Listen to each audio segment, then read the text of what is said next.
Check అందరికీ నమస్కారం అండి.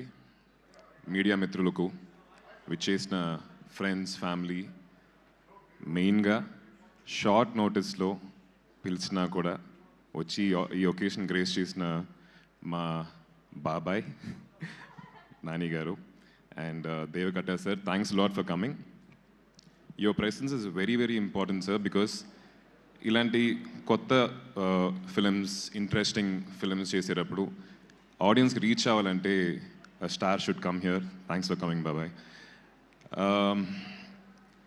శబ్దం ఈ జర్నీ వచ్చేసి 16 years బ్యాక్ స్టార్ట్ అయ్యింది వైశాలి అనే ఒక సినిమాతోటి. వైశాలి లేకపోతే ఈరోజు శబ్దం ఉండేది కాదు. So thanks to our director. ఆ సినిమా ఈరోజు చూసినా కూడా చాలా రిలవెంట్గా ఉంటుంది, మనం కనెక్ట్ చేసుకోగలుగుతాం. That's because of the honesty in the ఎందుకు చేయాలి అన్నప్పుడు. వైశాలి కూడా హారర్ ఫిల్మే కదా, that's one of the most special films in my career. అదేలాగా శబ్దం కూడా ఒక స్పెషల్ ఫిల్మ్